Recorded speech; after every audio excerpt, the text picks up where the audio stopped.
Hello friends, திலகா கிச்சன்லேருந்து திலகா பேசுகிறேன்.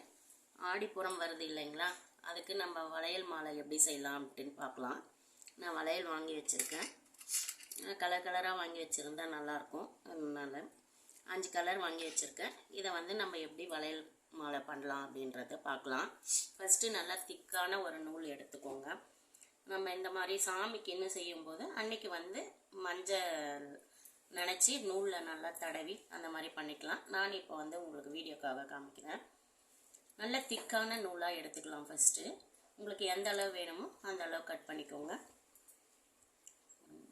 ஒரு நாட்டு போட்டுக்கோங்க. ஃபஸ்ட்டு இந்த நாட்டு நம்மளுக்கு வளையல் மாட்டுறதுக்கு ஈஸியாக இருக்கும். அதனால் பூ கட்டுற மாதிரி இப்படி போட்டுக்கோங்க. இப்படி தெரியணும் பாருங்கள்.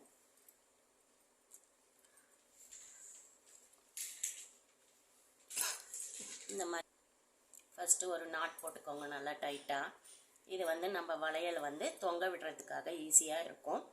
இது நம்ம கோயில்லையும் செஞ்சு கொடுக்கலாம், வீட்டில் ஃபோட்டோக்கு போடலாம், சிலை இருந்தால் அதுக்கு போடலாம்.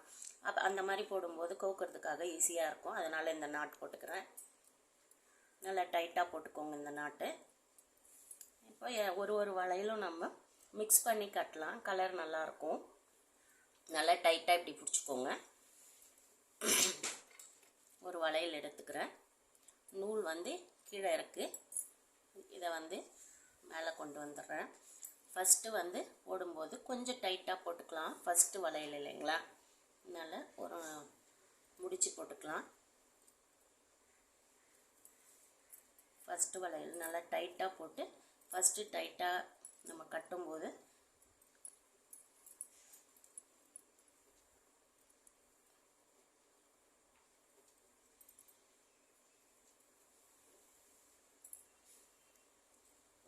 முடிச்சு போட்டுட்டு இன்னொரு முடிச்சு கூட போட்டுக்கலாம்.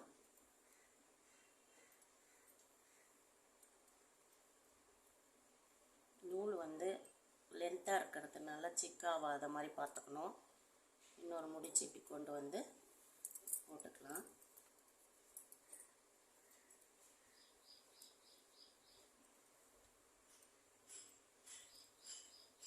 நல்லா டைட் ஆகிடுச்சு. ஒரு வளையலும் நம்ம கட்டிக்கலாம். நம்ம கட்டும்போதே நல்லா கையில் உள்ளங்கையில் நல்லா டைட்டாக வச்சுக்கலாம். அப்போ தான் நல்லாயிருக்கும். நூலை இப்படி வச்சுக்கோங்க. ஒரு வளையல் எடுத்துக்கிறேன். இந்த வளையலுக்குள்ளே இந்த நூலை விடுறேன். நூலை விட்டு நல்லா டைட்டாக பிடிச்சி அப்படியே இப்படி உள்ளே போட்டுக்கோங்க. இப்படி வச்சுக்கோங்க. பின்னல் மாதிரி வரணும் பாருங்கள்.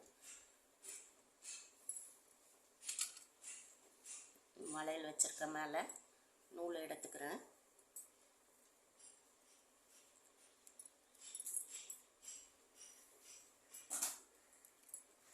பின்னல் மாதிரி வருது பாருங்கள்.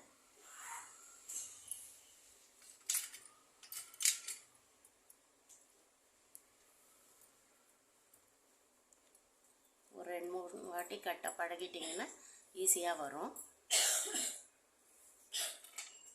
அந்த பின்னல் அப்படியே வரிசையாக கை விடாமல் கொண்டு வந்தோம்னா கரெக்டாக வரும் நம்மளுக்கு வளையல் போட.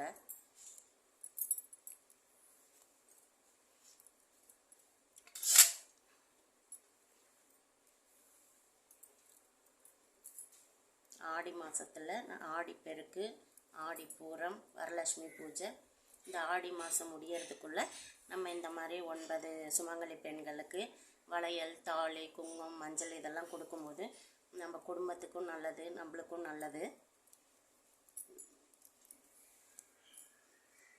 கோயில்லையும் இந்த மாதிரி நீங்கள் வளையல் கட்டி கொடுக்கலாம்.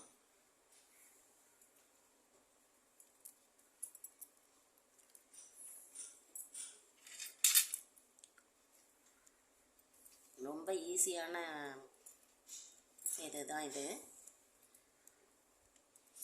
பாருங்கள், பின்னல் மாதிரி வருது. இதை விடாமல் டைட்டாக பிடிச்சிட்டு அப்படியே கட்டலாம். உள்ளன் நூலில் கட்டும்போது இன்னும் கொஞ்சம் ஸ்ட்ராங்காக இருக்கும். அது வேணும்னாலும் யூஸ் பண்ணிக்கலாம்.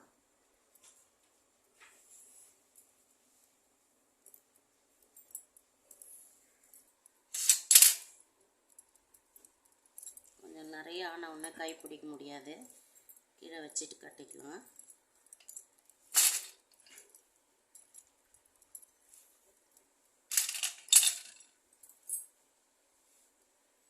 எல்லாத்தையும் கட்டிட்டு பார்க்கலாம்.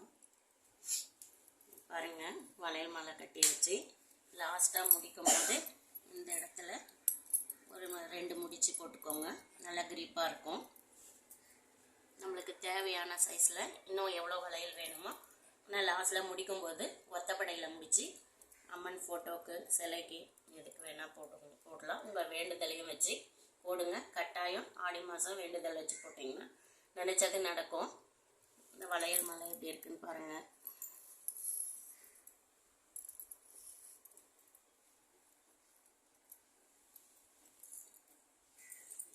இந்த வீடியோ பிடிச்சிருந்தால் லைக் பண்ணி, ஷேர் பண்ணி, கமெண்ட் பண்ணுங்கள். நீங்களும் அம்மனை வேண்டிட்டு வளையலை சாத்தி நல்ல பலன்களை அடையுங்க. ஓகே, பாய்.